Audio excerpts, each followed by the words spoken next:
اسلام امن اور رواداری کا دین ہے، اسلام برداشت اور صبر کا دین ہے، اسلام عدل اور انصاف کا دین ہے، اسلام حق چھیننے کا نہیں حق دینے کا دین ہے۔ نبی کریم صلی اللہ علیہ وآلہ وسلم کی ذات اقدس رحمت للعالمین ہے۔ آپ کی رحمت تمام جہانوں کی تمام مخلوقات کے لیے ہے۔ آپ کی ذات مبارکہ نمونہ حیات ہے۔ آپ نے کوڑا پھینکنے والی خاتون کو اپنے اخلاق سے گرویدہ بنایا۔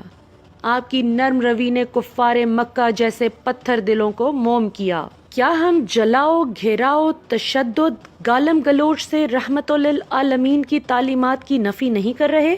چیف جسٹس ثاقب نثار نے آسیہ بی بی کو بری کرنے کی جو وجوہات تحریر کی ہیں وہ یہ ہیں۔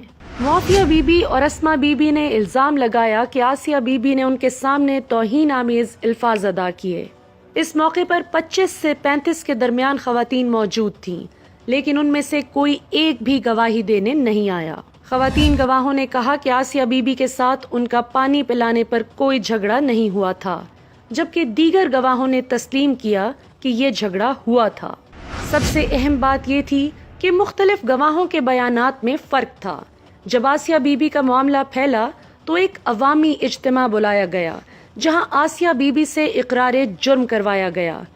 ایک گواہ نے کہا کہ اس اجتماع میں 100 افراد شریک تھے، دوسرے نے کہا کہ اس میں 1000 افراد شریک تھے، تیسرے گواہ نے یہ تعداد 2000 بتائی، جبکہ چوتھے نے 200 سے 250 کے اعداد و شمار دیے۔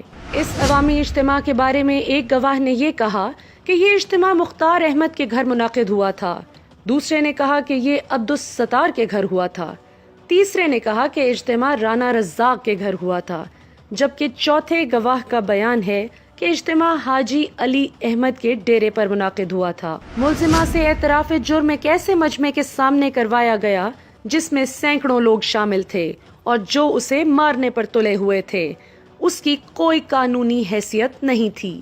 آسیہ بی بی نے قانون کے تحت جو بیان دیا اس میں انہوں نے حضور پاک صلی اللہ علیہ وآلہ وسلم اور قرآن پاک کی مکمل تعظیم کا اظہار کیا اور کہا کہ وہ تفتیشی افسر کے سامنے بائبل پر حلف اٹھانے کو تیار ہیں تاکہ اپنی معصومیت ثابت کر سکیں، لیکن تفتیشی افسر نے ایسا کرنے کی اجازت نہیں دی۔ حدیث مبارکہ ہے کہ جان لو جو کوئی بھی کسی غیر مسلم یا اقلیت پر ظلم کرے گا، سختی سے پیش آئے گا، ان کے حقوق سلب کرے گا اور ان کو ان کی برداشت سے زیادہ ایذا دے گا اور ان کی مرضی کے خلاف ان سے کچھ چھینے گا، تو میں اس کے بارے میں روز قیامت شکایت کروں گا۔ کیا ہم روز قیامت نبی کریم صلی اللہ علیہ وآلہ وسلم کی شفاعت کے طلبگار ہونا چاہیں گے یا اس بات کی خواہش کریں گے کہ وہ ہماری اللہ سے شکایت کریں؟ فیصلہ خود کیجیے۔